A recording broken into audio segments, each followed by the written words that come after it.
comments. Hello everyone, let's have more news about the Miami Heat, but first don't forget to subscribe to the channel and leave a like. The NBA offseason is off and running, and that was the case even with the NBA Finals in the mix. Many teams were trying to, and some did their best to bolster their roster, and that was the case for the Houston Rockets.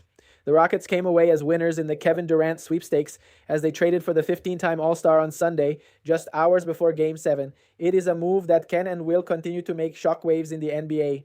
The Rockets are coming off a tremendous year that saw them earn the number 2 seed in the West. The expectation is that they will only improve with the addition of Durant, which certainly elevates them to another tier.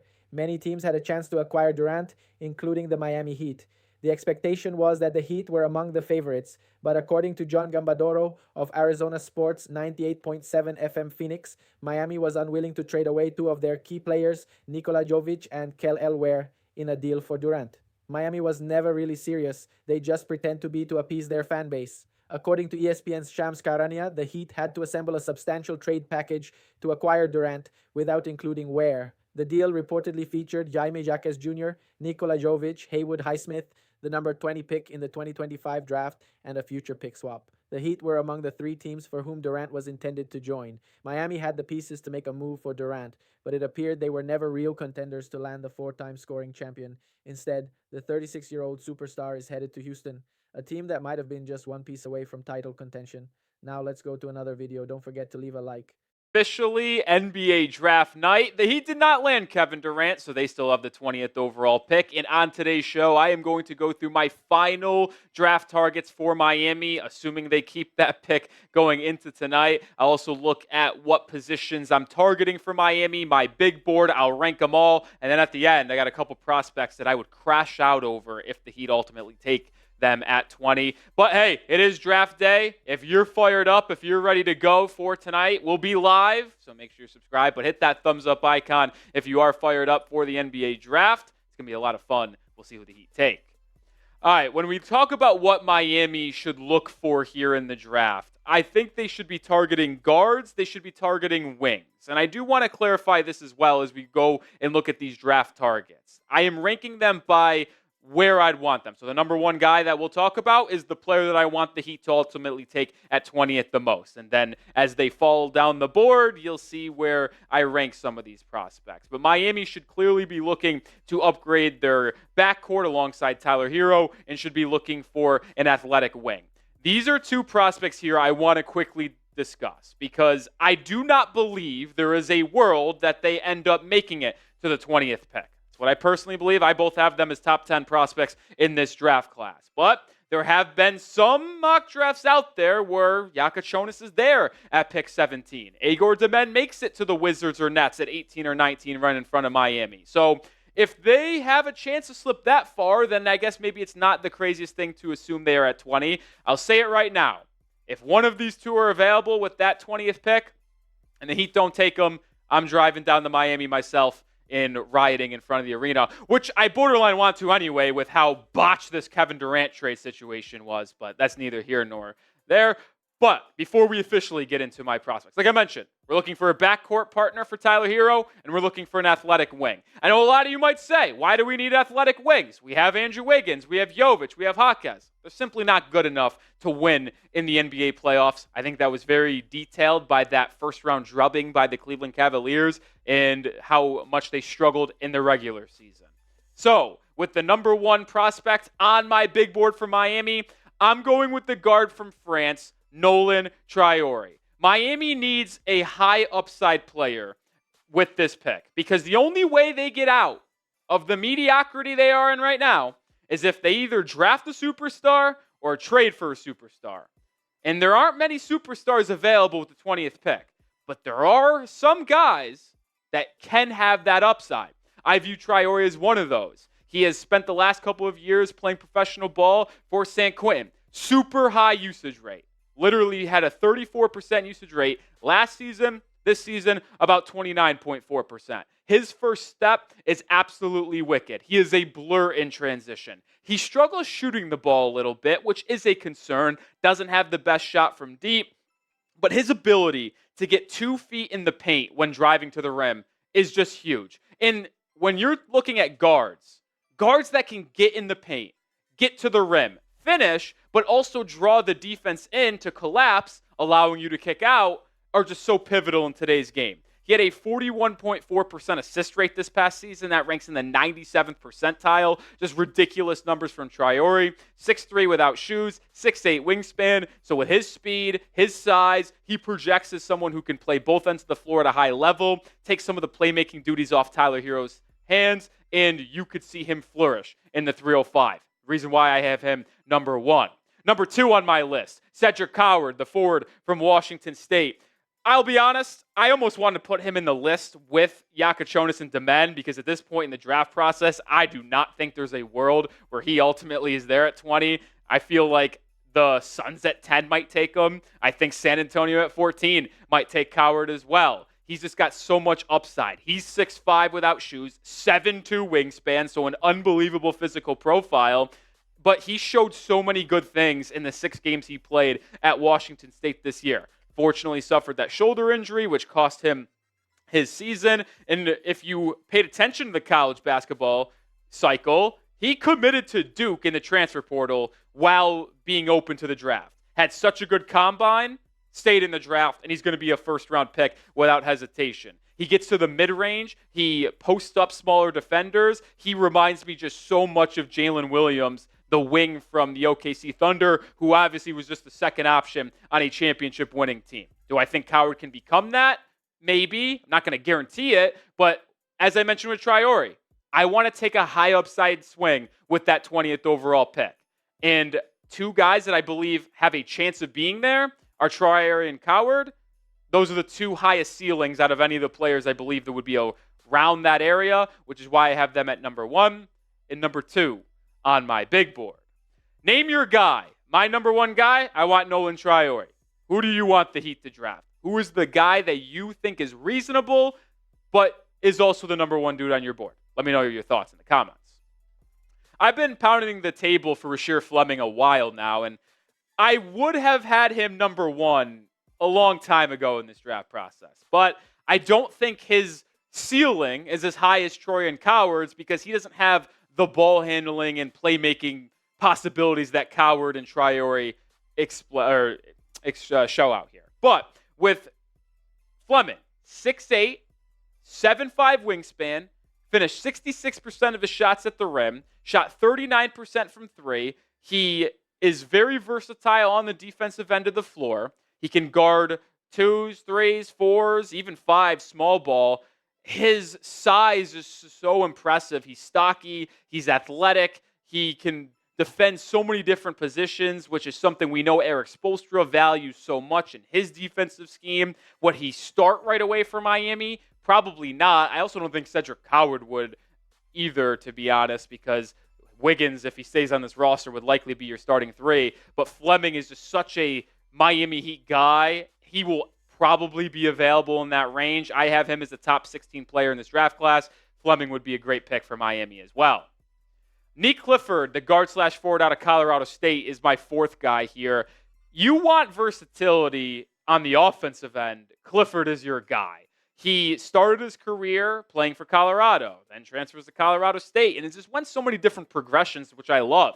Was a bench player, a role player at Colorado. Then at Colorado State, played second fiddle to current Heat 2-way player Isaiah Stevens. Then this season, took the reins as the number 1 guy, led the Rams to the NCAA tournament, the Mountain West Championship, averaged 19 and 10. Just absolutely ridiculous stuff. Rebounds way better than he should for his position. Can play off ball, can play on ball. He is a guy that just fits right into what Miami needs. If you want Hero to play the 1 and be the on-ball creator for Miami going forward, you'll want a guy like Nick Clifford alongside him at the 2 because he can defend, he could be a secondary ball handler, and he could complement him very well, as well as the rest of that Heat starting lineup.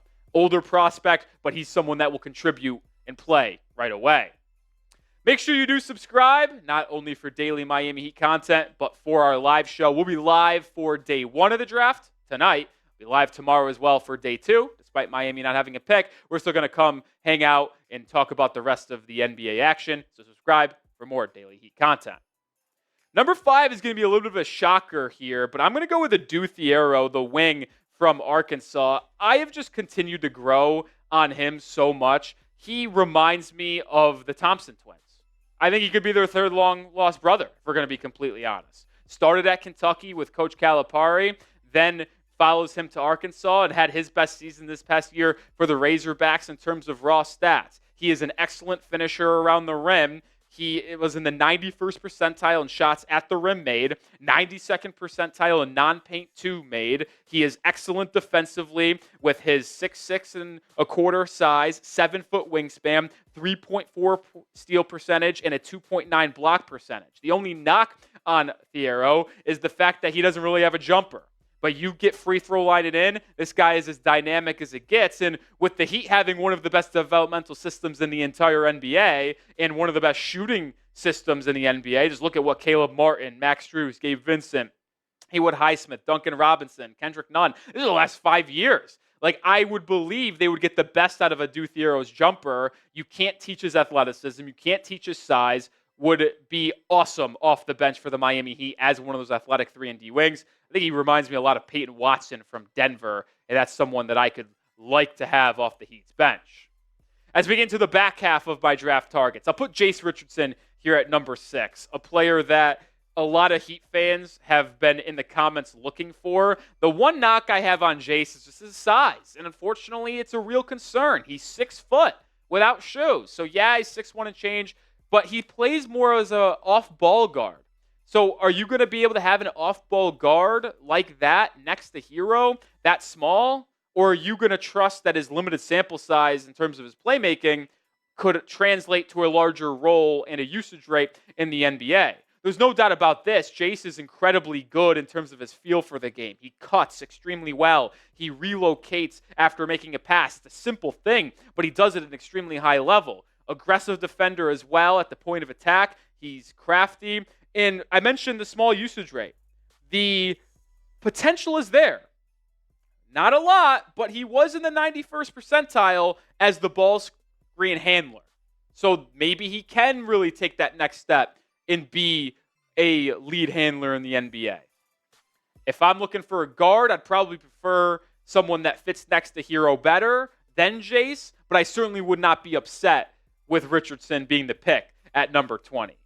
I would not be upset if they went with Ben Seraph either, the guard from Israel. Now, he is more of your prototypical NBA guard due to his size. He is 6'5", 7.5 wingspan, so he is someone who fits that functional size guard role that you see more and more here in the NBA. He's been playing extremely well for Ratio Farm overseas as they are in the German League Championship Series. He's almost leading them to a title. He doesn't have the best jumper, but I think that would improve as well in the NBA. His release point is extremely high. His jumper, I hate to say it because I know he's a lefty guard from overseas, but it just looks like Goran Dragic. If you remember watching Goran in Miami, he had that high-arcing release with the one-handed follow-through. Seraph almost resembles that to a T. He gets to his spots really well, runs the pick and roll good. He makes some nice passes across court, whips them out of nowhere in the half-court set. Limited athletically is the concern for sure, but his size, playmaking, and ability to get to his spot in the mid-range is certainly something very enticing for me. Another player that I don't think I would be thrilled with, but I'm also not going to be upset if the Heat took him with that 20th overall pick. Whatever player Miami does draft tonight, they will be wearing one of these hats, whether it's on Zoom or on stage. So get yours today. You can get the black one that's curved, the white one that's flat. First ever time. They got bucket hats. How cool is that? Get yours today, right now. Chatsports.com/Heat2025 draft hats. Links in the description and comments of today's video. Represent Miami wherever you go.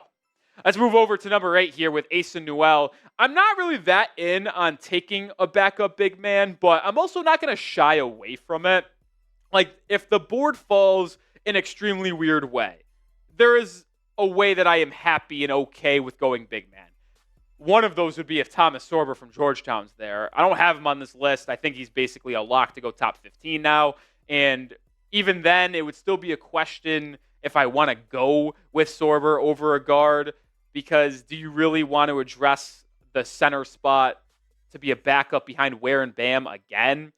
It's a very low need for Miami. Like, if you're ranking needs, I'm going guard, I'm going wing, I'm going shooting, and then maybe we'll talk about a backup big. But I do like Asa Noel to the point where I would contemplate taking him. I prefer him over Danny Wolf. I wouldn't prefer him over Sorber, but if you're talking about centers, I do have him number 4 on my list behind Sorber, behind Queen, and behind Malawaj. He was very aggressive. I like his motor. I like his fit. Like, he is a heat culture type of guy with how hard he plays on a consistent basis. He also showcased the ability to step out and knock some threes for Georgia as the season went along.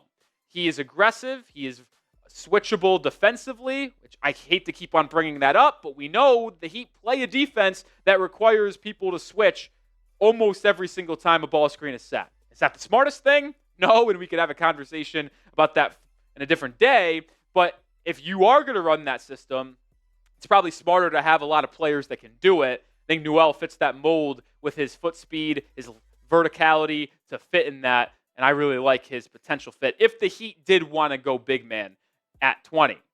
A player that might shock some people. I got Tyrese Proctor as my 9th guy for Miami. I have him over Walter Clayton. I have him over Cam Jones.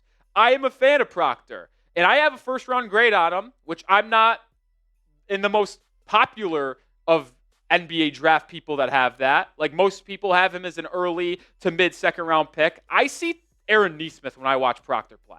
I'm serious. And it's been an interesting road for Proctor because he was a 5-star recruit when he came from Australia to Duke. He was thought of as this unbelievable point guard with his size, 6'4" without shoes. He can play make, he can score, he can shoot it. But it's never really clicked early on in his tenure for the Blue Devils. But then this season, he had a brand new role. They took the ball out of his hands on ball and said, Proctor, you know what we're going to do? We're going to really lean into you as an off-ball spacer, a shooter, and a secondary ball handler. We're going to let Con Kneppel handle it. We're going to let Sion James handle it. We're going to let Cooper Flagg handle it a little bit. And what happened? Proctor's efficiency jumped through the roof, shot 40% from 3 this year, had his best season offensively as well, and it allowed him to showcase how effective he could be defensively as well with his long wingspan, his physicality, his aggressiveness. You want to talk about someone who could work next to Tyler if you're making him the full-time one. Proctor is that guy. Tyrese also did go through a workout with Miami. Not many people got that report. He kept it very tight-lipped this year in terms of who they were working out. Proctor is one of them. I do want to mention Jace Richardson was one of them as well. But Proctor's a guy that's growing on me. I think he can play the 2 or 3 in the NBA. If you want to really lean into his off-ball and shooting, I think that's going to be an interesting pick. 20 might be a little rich, but I would not be crazy upset with it. Cam Jones is going to be the final player that I put on my list of 10 prospects here. I know my guy Stretch 4 Bam on Twitter really likes Cam Jones, but I just can't get behind him being the pick for Miami at 20. He's just so limited athletically. He's an older prospect. Now, do I think he's going to be a fine pro? I do. He's crafty. He can finish in the paint at ease. He's actually one of the best guards in this entire draft in terms of putting pressure on the rim and finishing. He had a really good season playmaking. He never was asked to be a playmaker for Marquette due to them having Tyler Kolek the past couple of years, but then had that big step, had a 3.1 assist-to-turnover ratio and a 38.1% assist rate after not being in the 20% plus range in his first 3 seasons at Marquette. So he showed the ability to be an initiator. I think he is more of a combo guard. He reminds me a little bit of an Andrew Nembhard. I kind of comped him to an older Mike Conley, Ty Jerome type of guy, to where he can be a change of pace, not going to beat you athletically, but just knows how to get to his spots, can shoot it from deep. Had a high usage rate last season. I like Cam. Just think if you're taking a guy at 20, like someone with a little bit more of an upside pick, which is why I have him a little bit lower on my list. I mentioned earlier that there's 2 prospects I'd crash out over if the Heat took him at 20. These are the 2. Walter Clayton Jr. and Will Riley. These 2 happen. I'm unbelievably upset. And I know this person in particular is going to rile some Heat fans up because everyone likes the Florida Gators connection. I don't care. I don't. He is an undersized guard, older prospect. He's a good shooter. He comes up and plays big in big moments, sure. But are we taking a guy that is like a Cole Anthony, a Peyton Pritchard at 20? I don't know if I'm in on that. Just not sold on his fit with Miami. Will Riley, reasons why I'm out on him, frail, super small frame, negative wingspan. Sorry, I don't like a guy with a negative wingspan. Can't defend. We see people get taken advantage of that all the time. Desmond Bane's a good defender, but he's got T-Rex arms. So people just rise over the top and shoot over him every time. You know who else has a very bad wingspan? Tyler Hero. He can't defend either. So I question his ability to defend at the next level, and he's really not that good of a shooter at this point in his career. I do like the aggressiveness he drives to the rim. He's not afraid to get to the rim and he draws free throws, but until he improves his strength, he's just going to get bullied in the NBA. So kind of out on these two. So hopefully they don't take him. But make sure you also follow me on Twitter as we close out today's show at Nick. With the Miami Heat preparing for the NBA draft with the first round on Wednesday, there are no doubt many fans who have their picks on who the team should select. While the Heat look to avoid making a mistake in the NBA draft, the team's recent selections have been anything but that, as the latest report connects a college player staying in state. Clutch Points NBA insider Brett Siegel would have Miami taking the University of Florida's Walter KLAYTON Jr. with the 20th overall pick after the guard led his program to a national title. Especially after missing out on trading for Kevin Durant, the team does need another scoring threat and a point guard, which KLAYTON fills in. Plus, Siegel would report that the Heat picking the Gator has gained momentum among league personnel. The Miami Heat are said to be valuing experienced prospects in the 2025 NBA draft that can provide an instant impact on the court rather than youthful projects with long-term upside, Siegel wrote. As a result, Walter KLAYTON Jr., who just led Florida to a national championship, can become the Heat's point guard next to Tyler Hero in the backcourt.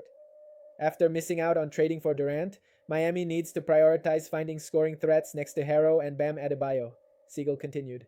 Outside of Hero, the Heat don't have other lead playmakers in their backcourt, which makes KLAYTON a high upside pick for Pat Riley. KLAYTON to Miami has gained momentum among league personnel in recent days. And you, fan, what do you think about Walter KLAYTON Jr.'s situation? Leave your opinion in the comments.